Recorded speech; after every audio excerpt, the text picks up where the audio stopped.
cierro esta clase complejizando y adentrándome un poco más en esto último que vimos respecto a las lenguas generales y a la lógica de colonización textual y pastoral que funciona en el uso de estas lenguas generales.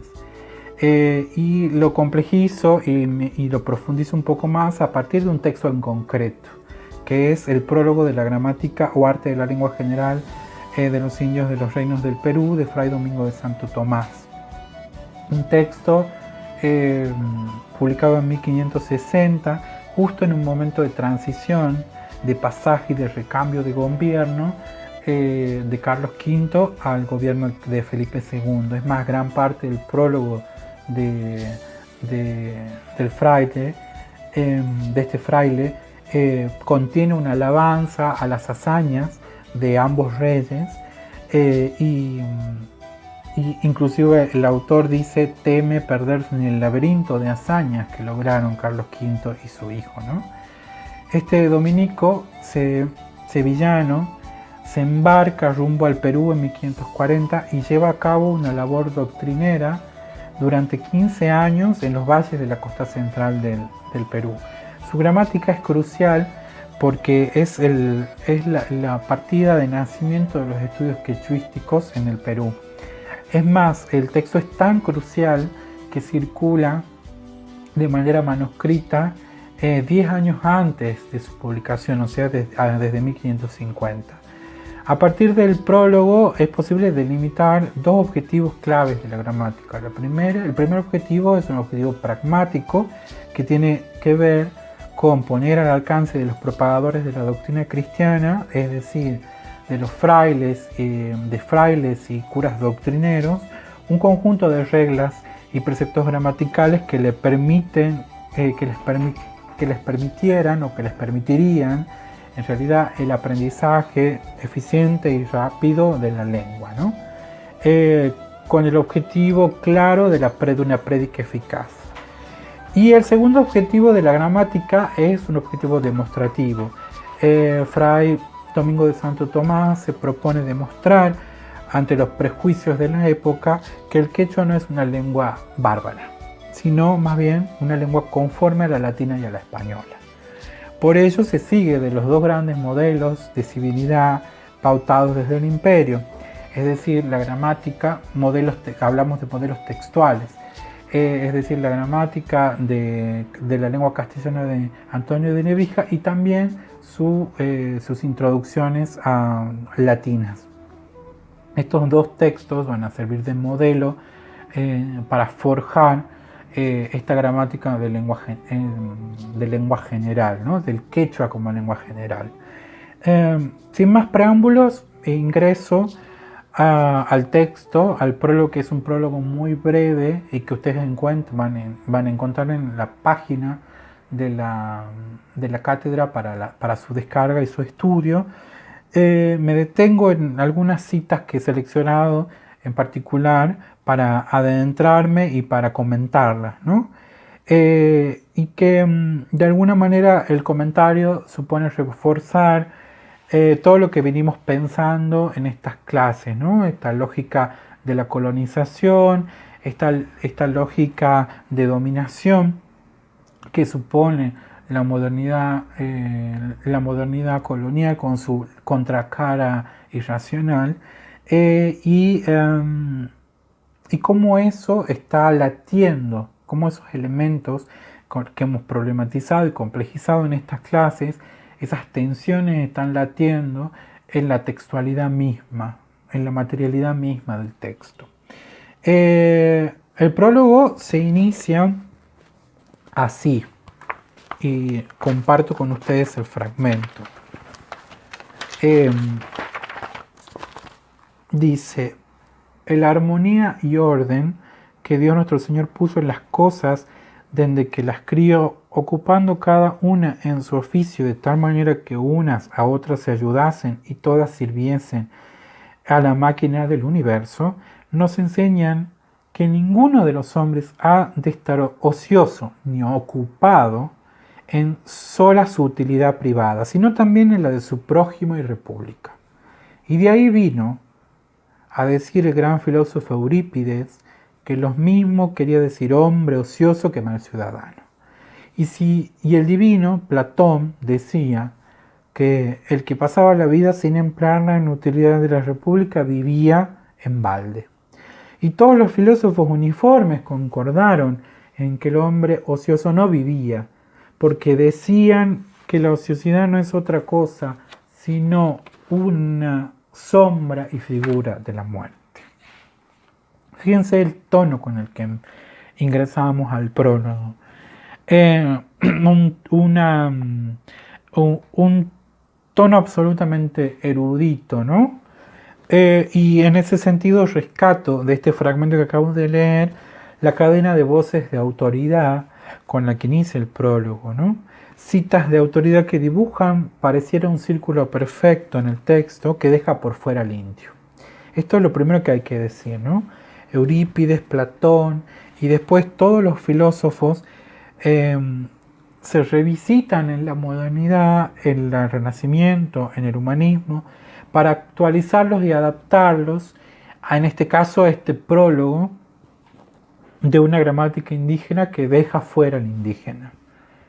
Clave esto. Y al mismo tiempo, esto es clave y al mismo tiempo es una gran paradoja, ¿no? Una gran paradoja que da cuenta de un orden, una armonía del universo, una máquina armónica, ordenada, que es previa y que preexiste al otro con el que se topa el europeo. Lo que uno presiente en el texto, en este fragmento pequeño, es la tabula rasa o el vacío con el que la tabula rasa o el vacío respecto al otro y a sus saberes, ¿no? Porque lo que se prefiere es llenar ese vacío con el que se parte, se prefiere llenar ese vacío con voces escritas y legitimadas por el imperio, ¿no? Son esas voces autorizadas que son, fíjense ustedes en el texto, que esas voces están adjetivadas como divinas o grandes, ¿no? Son esas voces las que estipulan que la ociosidad es una forma de la muerte. Y esto es clave, porque esto equivale a decir que no está permitido ser ocioso. Y en esa negativa, Fray Domingo de Santo Tomás se va a inscribir su yo por oposición. Y va a reafirmar un yo cargado de experiencias, un yo no ocioso, y cargado de experiencias vinculadas a la lengua del indio. Ese yo no ocioso, cargado de experiencias de la lengua del indio, se va a ofrecer como servicio al rey. Me detengo en otra cita para comentarla y trabajarla, que es esta, que está entre el folio 5 y el verso de ese mismo folio. Dice: mi intención pues principal, Su Majestad, al ofreceros este artecillo, ha sido para que por él veáis muy claro y manifiestamente cuán falso es lo que muchos os han querido persuadir, ser los naturales de los reinos del Perú bárbaros e indignos. Lo cual claramente conocerá vuestra majestad ser falso, si viere por este arte la gran policía que esta lengua tiene, la abundancia de vocablos, la conveniencia que tiene con las cosas que significan, las maneras diversas y curiosas de hablar, el suave y buen sonido al oído de la pronunciación de ella, la facilidad para escribirse con nuestros caracteres y letras, cuán fácil y dulce sea a la pronunciación de nuestra lengua el estar ordenada y adornada, con propiedades de declinación y demás propiedades del nombre, modos, tiempo y personas del verbo. Y brevemente en muchas cosas y maneras de hablar tan conforme a la latina y española, y en el arte y artificio de ella, que no parece sino que fue un pronóstico que españoles la habían de poseer. Lengua pues, Su Majestad tan polida y abundante, regulada y encerrada debajo de las reglas y preceptos de la latina como es esta. Este fragmento para mí es crucial porque en él es posible observar la tensión entre la diversidad y la unidad frente a la lengua y cómo Fray Domingo de Santo Tomás hace una apuesta por el orden y por la armonía que dan la unidad, ¿no? Es como si quisiera que la lengua del otro se incorpore a la máquina del universo orquestada por Dios, una máquina, como dijimos, que es armónica y ordenada, y que una máquina que orquestada por Dios y por los filósofos, y a la cual hizo referencia previamente al comienzo del prólogo, ¿no? Fíjense, en este fragmento está marcada una tensión entre el quechua, que es diverso, curioso, suave, abundante, pero al mismo tiempo es fácil, dócil para la escritura, ¿no? La oralidad dulce del quechua adquiere belleza y adorno, ¿no? Fíjense ahí cómo está esa palabra que es orden, pero también es ordenada, pero también es adornada. La oralidad dulce del quechua adquiere belleza y adorno gracias al orden que le da la escritura y el modelo del latín.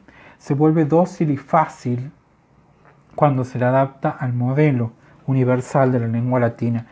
Y por otro lado aparece también en ese mismo fragmento, y este es otro elemento crucial de este fragmento, que aparece el providencialismo religioso, es decir, los españoles estaban predestinados a poseer esta lengua, dice Fray Domingo de Santo Tomás, ¿no? Fue un pronóstico que españoles la habían de poseer, dice. Y a mí me resuena todo el tiempo Cortés y la posesión de la lengua de la intérprete Malinche, ¿no? Los españoles entonces estaban predestinados a poseer la lengua, a regularla y encerrarla, a reducirla, como dice Nebrija, y una vez reducida, ofrecerla al rey, ¿no?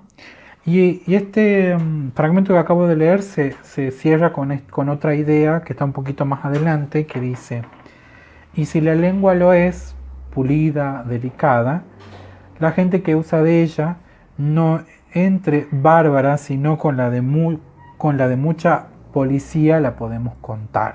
O sea, y si la lengua lo es, si la lengua es pulida y delicada, la gente que usa de ella no entre bárbara, sino con la de mucha policía la podemos contar. Acá sí aclarar respecto a qué se hace referencia cuando se dice policía, que es una palabra muy de la época, que se la puede entender como ciudadano o como afín a la república y al orden que esa república supone, ¿no? Solo pasando por el orden y el adorno que ofrecen la gramaticalización del modelo latino, la gente se cuenta como de mucha policía, ¿no? Y acá es interesante el fragmento porque se da cuenta de una violencia que al mismo tiempo está escondida en el enunciado, ¿no? Esa violencia supone un proceso de disciplinamiento y de normalización propio de las civilizaciones, ¿no? Recuerdo ahora mismo esa famosa frase de Walter Benjamin, ¿no? Todo documento de cultura también es un documento de barbarie, ¿no? Porque esto está funcionando acá, ¿no? Para lograr la civilización es imprescindible ejercer violencia mediante el disciplinamiento de la voz y mediante la normalización de la voz, de la oralidad, mediante el modelo latino. Solo disciplinando la voz, domesticándola, se sale de la barbarie. Están actuando aquí, fíjense, categorías mentales preexistentes que ya han clasificado previamente a los sujetos. Categorías que se daban por supuestas y que se naturalizan y que invisibilizan el lugar desde donde provienen, desde el lugar desde donde provienen, ¿no? O sea, se invisibiliza el lugar de enunciación donde estas categorías han sido orquestadas, es decir, Europa, eh, se invisibiliza porque se las invisibiliza con el objetivo de volverlas naturales, de convertirlas en en supuestos, ¿no? Absolutamente naturalizados. Fíjense cómo acá funciona esto, funciona de alguna manera una clasificación social y racial entre bárbaros entre bárbaros y civilizados, entre gente de mucha policía y gente bárbara. Y esa categoría, esa clasificación social y racial, es una categoría mental, y vuelvo a repetir, que es previa y preexiste a los sujetos hablantes, ¿no? Y cierro con una última cita del texto, que es precisamente la cita con la que se cierra el prólogo. Dice Fray Domingo de Santo Tomás, cerrando el texto. Y entendiendo esto, vuestra merced la reciba y tenga debajo de su amparo, esta gramática, como los de más vasallos suyos, y los trate, y entendiendo esto, vuestra merced los reciba y tenga debajo de su amparo a la lengua y a los indios, ¿no? Y los trate como capaces del mismo tratamiento que a ellos y con mayor regalo y favor, pues es gente muy flaca y más nueva en vuestro servicio y en el yugo de Cristo nuestro Señor. Y así entenderán que tenemos buen Dios y Rey cristiano. Con protestación que hago a vuestra merced, si no lo hace, en breve se despoblará la mayor parte del mundo, en la cual perderá vuestra merced su hacienda y vasallo, y Dios sus ánimas. El prólogo se cierra con el vasallaje, ¿no? Bien interesante esto. Tensión moderna colonial por antonomasia, ¿no? Lo medieval, las relaciones de vasallaje conviven con la reactualización de la cultura clásica que hace la modernidad. Y también el prólogo se cierra con el autor de la gramática, el fraile, ofreciendo al indio como regalo y como favor. Eso también es muy fuerte, porque lo que desenmascara finalmente el prólogo de Domingo de Santo Tomás es la gran preocupación del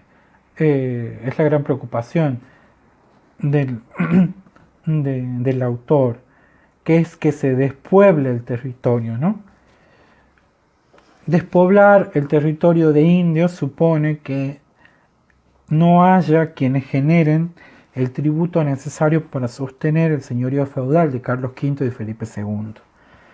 Interesante esto porque el prólogo se abre con una arenga en contra del hombre ocioso y se cierra presentando a los indios como capaces y vasallos, listos para trabajar, listos para tributar bajo el yugo del señor feudal, ¿no?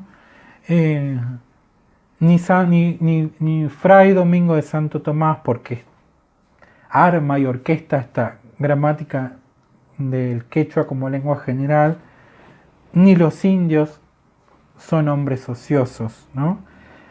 Uno ofrece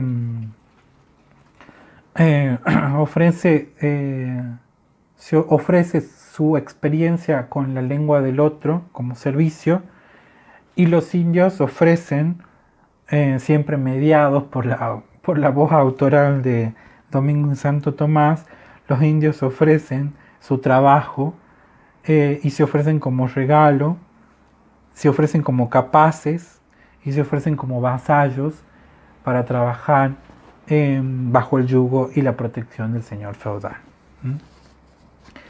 Bueno, hasta acá la clase. Espero que este recorrido oscilante, puntilloso, lleno de tensiones, lleno de aristas, les permita precisamente pensar la lengua en la lengua castellana, pero también las lenguas indígenas, atravesadas por la colonialidad, atravesadas por las lógicas de la colonización, en este momento crucial de la modernidad-colonialidad que hemos intentado delimitar a lo largo de estas clases. Un saludo a todas y todos y espero que se encuentren muy bien.